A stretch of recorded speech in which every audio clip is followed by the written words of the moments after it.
How are we doing, everybody? Welcome back to the Red Vibe channel and welcome back to the covered end for your latest Charlton news. So, I said in the first episode, and by the way, quick shout out to everybody who watched and liked the first episode. Really good reception on that first episode and really pleased about that. So, thank you to everybody who watched, and yeah, more to come this season. So, stay posted. Guys, let's have a little talk about the positive stuff that we mentioned that we were going to talk about in the last episode. So, actually, before we do that, a couple of little things to bring up here. Let me have a little look at my notes. So, over the last couple of days, sort of since I recorded the last episode, we've had a reveal of the new kit, which will be shown on the screen right now, in fact. And bloody hell, is that a nice kit, by the way. That is such a nice kit. I really like the RSK in white print, actually, on the sponsor side of the shirt. But that kit is a lovely retro-inspired kit, and kudos to Castor and the club for that kit right there. So, one of my points I wanted to talk about today was Ben Garner coming out and saying he had little to do with the squad numbers. Now, this was an article that was released by Richard Cawley. If you don't know Richard Cawley and you're a Charlton fan, you have been living under a rock. He and the South London Press, people like Louis Mendes, are fantastic sources of information for all of your Charlton news. So go and follow them on Twitter if you haven't already. But yeah, Richard Cawley did do he released some sort of article, and it had a quote in there from Ben Garner who basically said it was down to the players and I think it was like some of the staff, but the kit man, I think. And basically he didn't have anything to do with it, and he doesn't really care about the squad numbers, what they represent so much. So that probably looks, well, to me, I thought that with Jake Forster-Caskey being given the number 8 shirt, for example, that's a statement from the manager to say, you are our primary number 8 midfielder this season. And it looks like that's not the case. So yeah, that's kind of not how I thought it was going to go. But still doesn't mean that Jake Forster-Caskey is going to be sold by any stretch of the imagination. I guess if we're thinking about players that might leave, obviously Forster-Caskey would be one of them that might. I guess because of the rumours and stuff that have come out. Maybe you'd look at Dobson's probably one of the only players that could bring in a transfer fee. I would very much hope that we don't sell him. But I guess you've got McGrandles now. So McGrandles could be seen as his replacement. I hope that's not true because George Dobson, player of the year, fantastic player.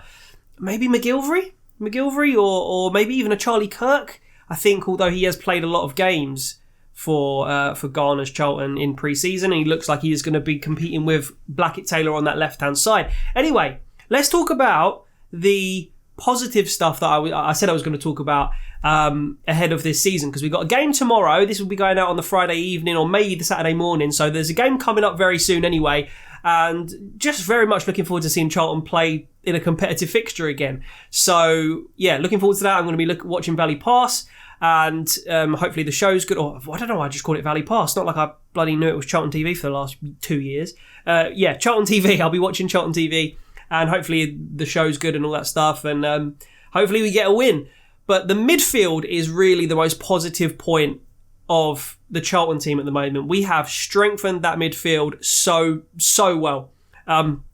And that's part of the reason why someone as talented as a young player like Albie Morgan, who's actually approaching that age now where he needs to be showing that he can be in that first team regularly, but he is a talent. He's got very good technique, distribution and passing ability, and he is almost like a successor to Forster-Caskey in a way. I think Forster-Caskey's a far more balanced, rounded footballer. He's got he's a lot more reliable when he's on the ball, Forster-Caskey, but there is like a 5 or 6 year age difference between the two players, so maybe Garner looks at that and thinks Morgan is stepping through to be that successor to Forster-Caskey, who's sort of that playmaker in midfield, if you like.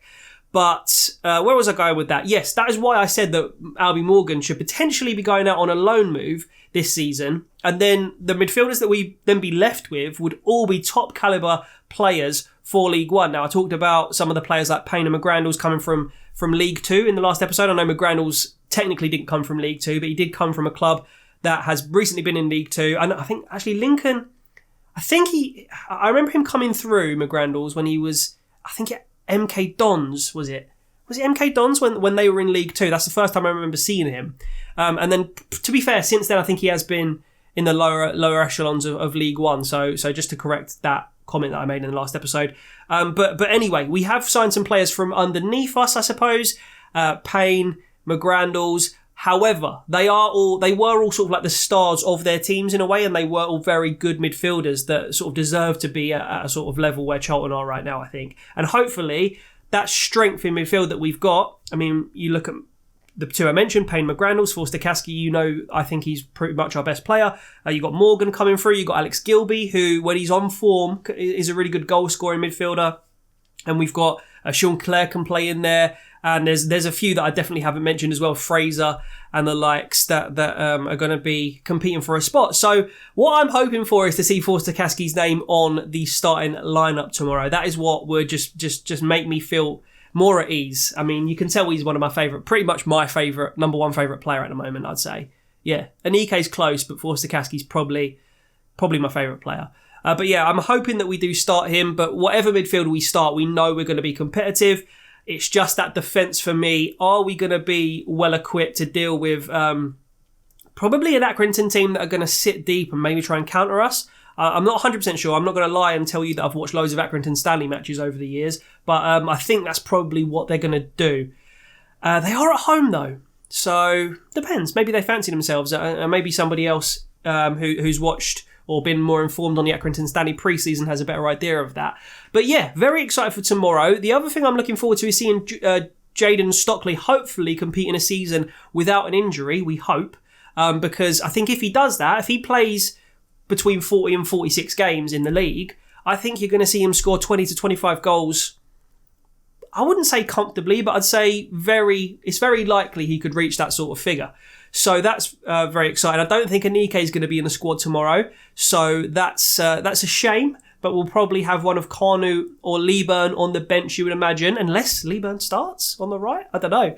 I imagine Jayasimi will start. In fact, let's do that. Let's quickly, to end today's episode off, let's do my estimated lineup for tomorrow, I suppose. So let's go through this. Now, we already know that Wollacott he's been assigned the number 1 jersey. And again, I know Garner said that doesn't really matter, but he's got the number 1 jersey.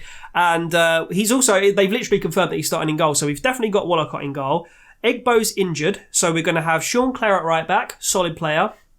We'll probably have a back two of, I want to say Lavelle and O'Connell, but another thing I didn't really touch on so much yesterday was that we've got youth players coming through, and Alaraway could start, as well as Claydon, who looks like he might become a left back for us over the course of the season. We'll see.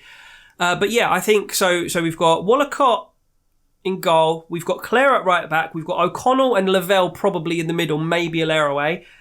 I'm going to lock in O'Connell and Lavelle, I think. Left back we'll have Sessegnon. Holding midfield we'll probably have Dobson. And if it's not Dobson, maybe he will be sold because McGrandles could fill in there as well. And by the way, I've not heard a single thing about, there's no rumours or anything that Dobson's going to be sold. This is just me literally trying to get into the mind of the decision makers and Ben Garner from a transfer policy perspective. So anyway, I'll go Dobson sitting in CDM.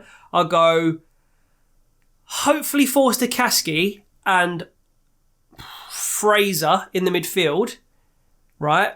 And then I'll have Jack Payne and McGrandles on the bench. And Gilby as well. Bloody hell.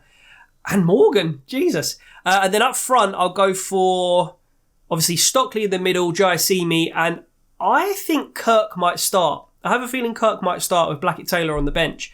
And then I think we can name 7 subs, but I'll see tomorrow when that's officially revealed. Because I know there's been some rule changes in the Premier League. For example, you can make 5 subs now in a game. So I don't know if basically there's been any changes to the EFL rule set.